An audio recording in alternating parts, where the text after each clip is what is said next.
नमस्कार दोस्तों, clear vision के यूट्यूब चैनल में आपका स्वागत है। आज मैं आपके लिए करंट अफेयर्स के नए क्वेश्चन लेके आई हूँ जिन्हें हम अभी डिस्कस करेंगे। पर उससे पहले आप हमारे चैनल को लाइक और सब्सक्राइब जरूर कीजिए और इस वीडियो को ज़्यादा से ज़्यादा दोस्तों के साथ शेयर कीजिए। तो चलिए स्टार्ट करते हैं। पहला क्वेश्चन है, किस मिशन के तहत 18 अप्रैल 2020 को नासा ने यह घोषणा की कि वह 27 मई 2020 को अंतरिक्ष यात्रियों की उड़ान को लॉन्च करेगा? तो देखिए दोस्तों, इसका जो सही आंसर है वो है option A, demo mission. Mission का नाम डेमो है, लेकिन जिस प्रोग्राम के तहत ये लॉन्च हो रहा है वो है आपका commercial crew program. Commercial crew program का एक मिशन है जिसके तहत नासा अंतरिक्ष यात्रियों की उड़ान को लॉन्च करने वाला है। और जो कंपनी है वो है आपकी स्पेसएक्स कंपनी ने इस प्रोग्राम को लॉन्च किया था और इस कंपनी के जो सीईओ हैं वो हैं एलन मस्क। ठीक है दोस्तों, चलिए नेक्स्ट क्वेश्चन देखते हैं। हाल ही में भारत की अग्रणी दुपहिया कंपनी टीवीएस ने यूनाइटेड किंगडम की 122 वर्ष पुरानी किस मोटरसाइकिल कंपनी का अधिग्रहण किया है? तो देखिए दोस्तों, इसका जो सही आंसर है वो है ऑप्शन ए, नॉर्टन जो यूके बेस्ड कंपनी है, इसे हाल ही में टीवीएस ने 16 मिलियन पाउंड्स में खरीदा है। हाल ही में इसको 16 मिलियन पाउंड्स में टीवीएस ने खरीदा है। ये जो कंपनी है, इसकी नॉर्टन कंपनी की स्थापना हुई थी 1998 में जेम्स लेस्डाउन नॉर्टन के द्वारा, और जो टीवीएस कंपनी है इसकी स्थापना हुई थी 1978 में और इसका हेडक्वार्टर है चेन्नई में। ठीक है दोस्तों, चलिए नेक्स्ट क्वेश्चन देखते हैं। हाल ही में लॉन्च की गई पुस्तक शटलिंग टू द टॉप किसकी जीवनी है? तो दोस्तों, शटलिंग टू द टॉप जो है वो ऑप्शन है पीवी संधू के द्वारा की जीवनी पर आधारित है। पर ये इनकी ऑटोबायोग्राफी नहीं है, ये इनकी आत्मकथा नहीं है, ये इनकी बायोग्राफी है। मतलब ये किसी और के द्वारा लिखी गई है और जिनके द्वारा लिखी गई है उनका नाम है कृष्ण स्वामी।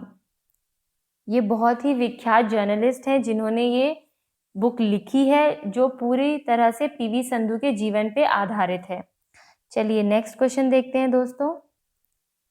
निम्न में से किस संस्थान ने कोविड-19 रोगियों को भोजन व दवाइयां देने के लिए वार्डबॉट डिजाइन किया है? ठीक है दोस्तों, तो इसका जो सही आंसर है वो है आपका ऑप्शन सी, आईआईटी रोपड़, जो कि रूपनगर पंजाब में स्थित है। यहाँ की आईआईटी ने वार्डबॉट तैयार किए हैं जो कि कोविड-19 के रोगियों को भोजन व दवाइयाँ पहुँचाएंगे, ताकि जो हमारे डॉक्टर्स हैं, वो नर्सेज हैं, वो रोगियों के संपर्क में कम आए और उनकी भी मदद हो सके। क्योंकि जैसे जैसे ये वायरस संक्रमण फैल रहा है वैसे वैसे लोगों की संख्या बढ़ती जा रही है और हमारे पास डॉक्टर्स और नर्सेज की संख्या बहुत कम है। तो ये बहुत अच्छी पहल है आईआईटी रोपड़ द्वारा। चलिए नेक्स्ट क्वेश्चन देखते हैं। निम्न में से कौन सा राज्य कोविड-19 के लिए रैपिड परीक्षण करने वाला पहला राज्य बना है? रैपिड परीक्षण मतलब बहुत ही तेजी से कोविड-19 का परीक्षण हो रहा है वहाँ पे। तो जो सही आंसर है वो है आपका राजस्थान। राजस्थान ऐसा देश का पहला राज्य है जहाँ पे कोविड-19 का बहुत ही जल्दी से जल्दी परीक्षण किया जा रहा है। चलिए नेक्स्ट क्वेश्चन देखते हैं दोस्तों। हाल ही में किसे व्हाइट हाउस के कोरोना सलाहकार के परिषद में नियुक्त किया गया है? व्हाइट हाउस के कोरोना सलाहकार, तो इसका जो सही आंसर है दोस्तों वो है आपका रो खन्ना, जो कि भारतीय मूल के हैं।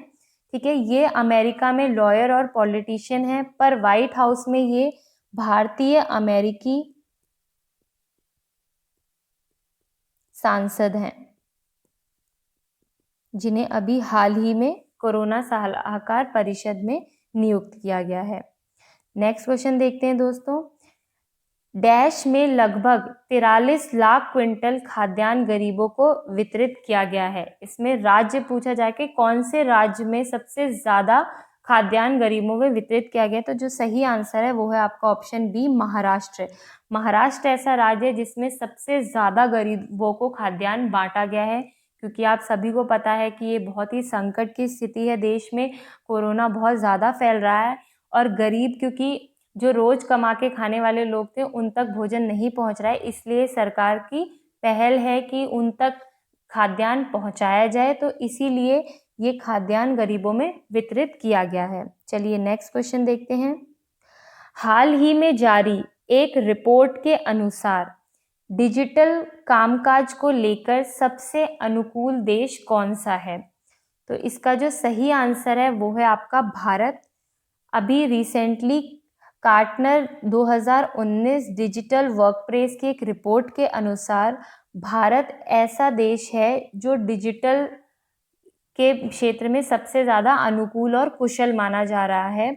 और इसी रिपोर्ट के अनुसार सर्वे किया गया जिसमें 67% जो डिजिटल वर्कर्स हैं, जो ऑनलाइन आईटी इन विभागों में काम करते हैं, उन्होंने बताया है कि मशीनरी आपकी हो गई, मशीन लैंग्वेज, आर्टिफिशियल इंटेलिजेंस या फिर आपका इंटरनेट, ये सारी जो चीज़ें हैं ये वर्कप्लेस की एफिशिएंसी को बहुत ज़्यादा बढ़ाने में मददगार हैं।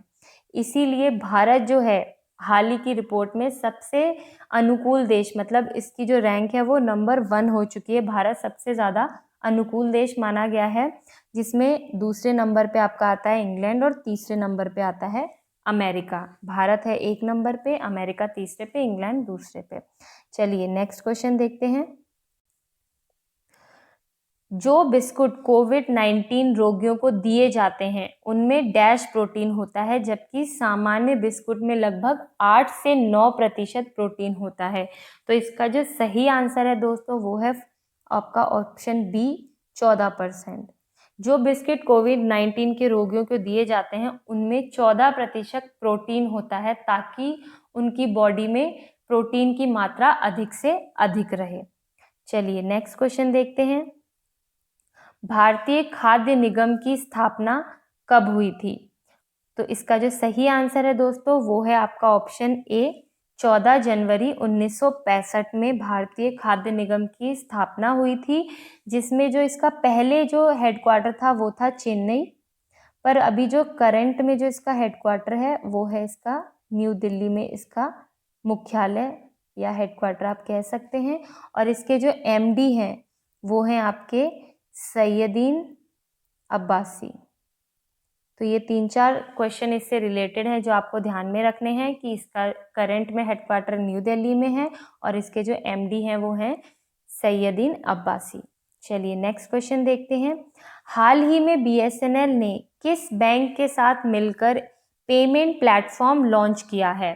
पेमेंट प्लेटफॉर्म जैसे आजकल हम यूज़ कर रहे हैं ऑनलाइन, पेटीएम हुआ, फ़ोन पे हुआ, भीम ऐप हुआ, यूपीआई हुआ, तो उसी तरीके से बीएसएनएल ने एसबीआई जो है, ऑप्शन सही है, एसबीआई के साथ मिलकर एक पेमेंट प्लेटफॉर्म लॉन्च किया है जिसके थ्रू हम पेमेंट कर सकते हैं। इसका नाम है दोस्तों भारत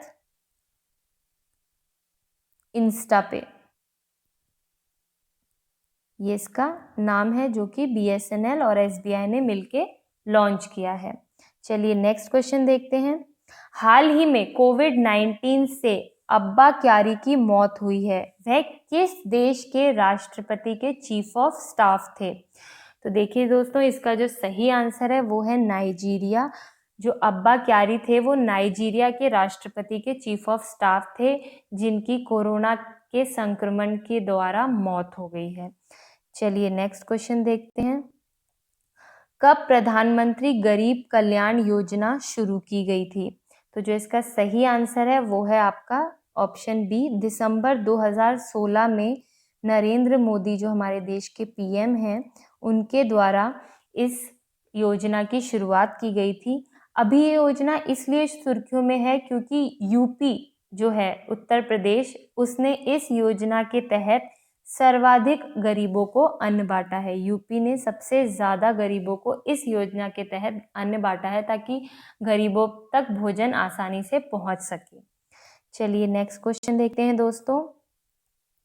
हाल ही में किस राज्य में कम लागत वाली कोविड-19 diagnostic kit Chitra gene LAMP N विकसित की गई है? चित्राजीन लैम्प एन जो है उसे किस राज्य में विकसित किया गया है? तो इसका जो सही आंसर है दोस्तों वो है ऑप्शन डी, केरल।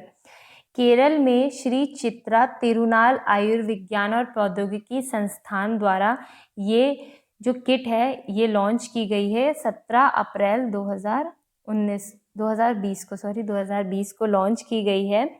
और ये जो लैब है ये है आपकी तिरुवनंतपुरम में ये लैब केरल में है जिसने ये किट लॉन्च की है, जो सिर्फ 10 मिनट में बता देगी कि व्यक्ति को कोरोना है या नहीं है। इससे हम एक क्वेश्चन और देख सकते हैं कि इस जो लैब है इसकी निदेशक कौन है? वो है डॉक्टर आशा किशोर। तो इस आयुर्विज्ञान प्रौद्योगिकी संस्थान द्वारा ये किट लॉन्च की गई है, क्योंकि आपको पता है हमारे देश में अभी कोरोना के टेस्ट के लिए किटों की बहुत ज़्यादा कमी है, लोग बहुत ज़्यादा हैं और किट बहुत कम है। इसीलिए हाल ही में इस संस्थान ने बहुत ही अच्छा काम किया है कि ये किट लॉन्च की है, जिससे जल्द से जल्द लोगों में पता लगाया जा सके कि कोरोना वायरस है या नहीं है। चलिए नेक्स्ट क्वेश्चन देखते हैं। राष्ट्रीय एरोस्पेस प्रयोगशालाओं की स्थापना कब की गई थी? तो इसका जो सही आंसर है वो है आपका ऑप्शन बी, 1 जून 1959 को इसकी स्थापना की गई थी और उस समय इसका जो हेडक्वार्टर था वो था दिल्ली में इसका हेडक्वार्टर था।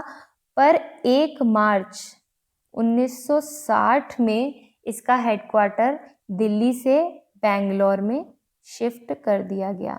तब से इसका हेडक्वार्टर बेंगलोर में है, नेशनल एरोस्पेस लेबोरेटरीज का। ठीक है दोस्तों, तो अब हमारे क्वेश्चंस खत्म हुए। कल फिर आपसे मुलाकात होगी नए क्वेश्चंस के साथ। तब तक हमारे चैनल से जुड़े रहिए और इस वीडियो को ज़्यादा से ज़्यादा दोस्तों के साथ शेयर कीजिए।